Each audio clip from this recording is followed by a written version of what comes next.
Hello everybody, welcome back to a new video. Today I want to talk about reverb kicks and impacts and how you can make them yourself. I was doing some work on stream on a particular track and I decided that I wanted to give it one section a bit more of an impact. And instead of just dragging in an impact sample from like a sample pack, I decided to make my own.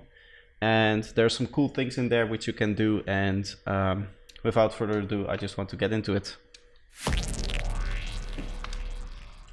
Alright, so here we have the track that I was working on. It's a high-tech psytrance song that I'm currently working on, still in the process of making it. As you can see, there's a whole B section that I still need to write. But for this section I needed a bit more impact, and as you can hear from how it sounds without the impact, it's really not a nice transition.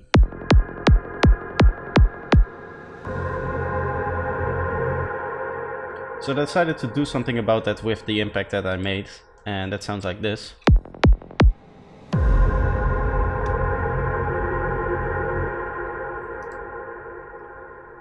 So the impact itself is actually really easy to make, and I'm quickly gonna go over it and then I'll show you from scratch how you can do it as well. So it's basically two layers.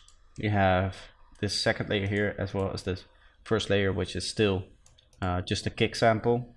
This all started from a kick sample, and the reason why I chose a kick sample is because it has a lot of sub as well as a very nice attack click to it.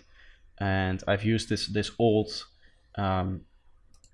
it's from the Vengeance Essential Club Sounds Volume 3 pack, and it's their clubby kick, and they sound very nice for this purpose because they have a lot of rumble to them as well as a nice click. So they sound like this. And then if you put on the actual processing here, the reverb for this one, it gives it a lot more space there. And I decided that it wasn't tonal enough, so to add a little bit of a second tone to it, what I did is I took this reverb that I have here, rendered it out, and then pitched it up by an octave, and that gave us this. And I just layered that on top, and then together they sound like this. So that's the basic process. Now I want to actually go over and make one from scratch, so you get a really good idea of how I actually go into it and the details of it.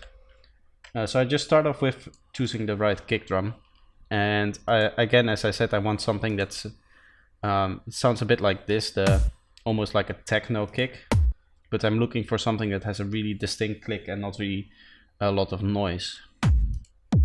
So something like this.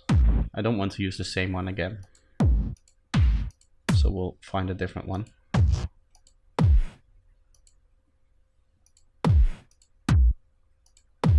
Let's go for this one here. So this is going to be our initial impact here. If you listen to just the very first click, let's disable this part. This is going to be the transient of your impact sound. And you want to keep that in mind, obviously, because you want to know how it sounds like. So what I then like to do is I actually like to, first of all, let's delete all of these because we don't need them. I like to open up my audio effects racks, and I have a dry wet rack which I've shown off before. Basically it has two channels, and with the use of the chain selector here, I can morph between the wet and a dry channel, and this is therefore a dry wet setup. And what this allows me to do is it allows me to throw on a big reverb on the wet channel here. So let's do that, and then it allows me to EQ the reverb signal separately from the actual dry signal here. So I'm just going to set up the basic setup. I like it to be a little bit more than 50-50. I would say around 75% dry wet. And then what I like to do is kind of go in here and listen to it first of all. And the first thing I notice is that it needs a longer decay time, as well as a bigger size. So now we really have that impact feeling, but I think what I want to do is I want to boost the lows a little bit, so it has that really nice rumble. And then we're gonna go down here, and we'll probably do some input processing as well. So it's a bit darker. maybe that's a bit too much.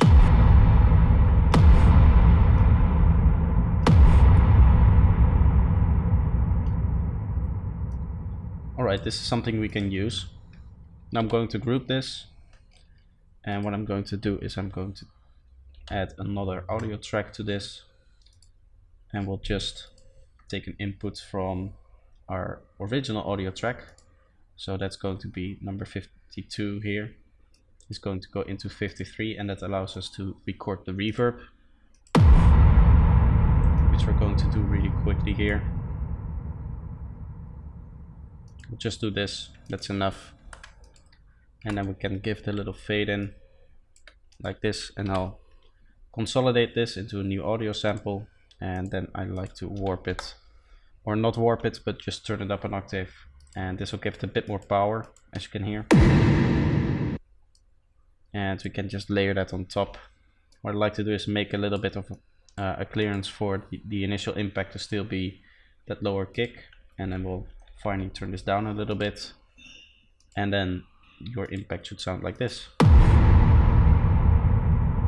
Obviously you can tweak this as much as you want if you want more reverb or less reverb, or you might even want to, I don't know, distort some things or add some tonal layers to it.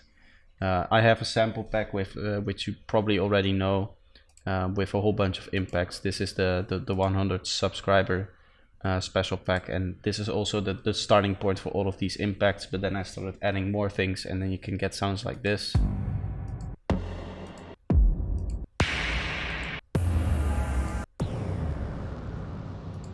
A whole bunch of different creative impacts there. So there's a lot of things you can do with that. The main thing I wanted to take away is that you can EQ your reverb separately from the dry signal like that. One final thing I might want to do, which I've done here, is, as you can see, I've set up a very particular boost there on the low end. And that's because reverb, when it is in that bass region, it's really rumbly, and sometimes you want to give it a little bit more tonal information there.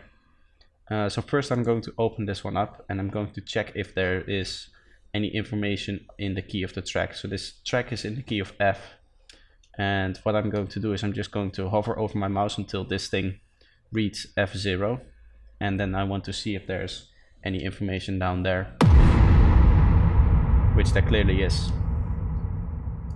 So now I'm going to boost around that frequency there, which is around 42 Hertz here.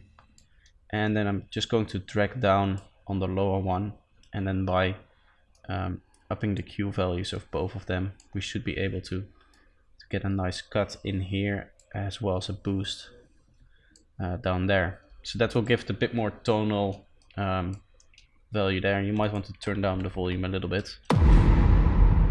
And you now can really hear that the rumble is kind of tuned to the key of F, which really helps it sit well in the track. So that was the final thing I wanted to talk about. A little bit of a shorter video than usual. Normally I tend to try to make them over 10 minutes long, but there weren't really any very big things in here that needed a lot of explaining. So yeah, if you enjoyed these little shorter videos, let me know with a like. And if you have anything you want me to cover, you can either leave a comment or you can join my Discord. There's a separate channel for tutorial suggestions, and that's a little bit easier for me to follow. The YouTube comment system isn't really made to, you know, save things and those kind of things. So if you throw a message in Discord, then I definitely see it, and with a comment there might be a chance that I kind of look over it due to the way the YouTube system is set up. But with that being said, that's going to be it for today, and I hope to see you next time. Bye bye.